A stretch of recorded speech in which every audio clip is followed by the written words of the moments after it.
vendors, gardens. Independent Martins, naglamang po namin December 2023. First time po yung gano'n sa Halalan 2025. Ang advocacy po ng vendors, protektahan yung mga manilita.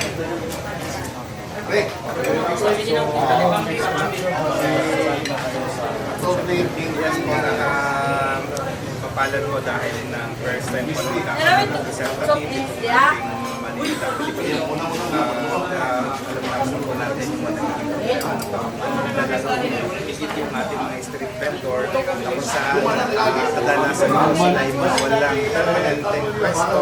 At the same time po, yung ating mga maninda din po sa palengke na ang kumikita lang po ay yung pang 5-6 po. So, nakatag po kami ng mga organisasyon na makakatulong sa bawat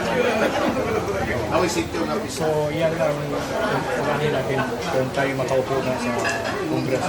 Ayan po munahin natin kasi kung matatali rin po si Diwata medyo nagkaroon po ng problema, naging famous siya not only dahil lang siya po ay nagtitinda lang sa street pero mapagtanto natin ano ba ang damdamin talaga ng mga maninindang Pilipino lalo kung nagtitinda sa sidewalk kaysa magnakaw sila ay lumalaban din sila ng parehas.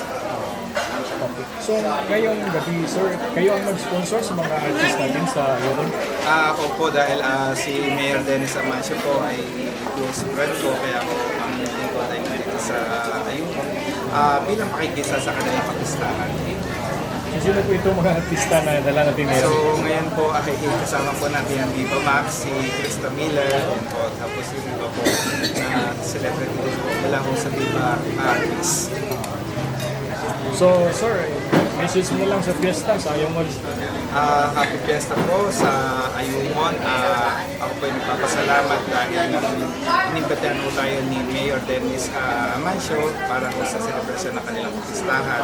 At lalo higit ako natutuwa ko dahil na marami po tayo nagagawa ng programa, hindi pa man po tayo nakaupo dito sa Kongreso pero nakakapagbigay po tayo ng mga proyektong nakakatulong po dito sa bayan ng Ayungon. Thank you, sir. Thank you.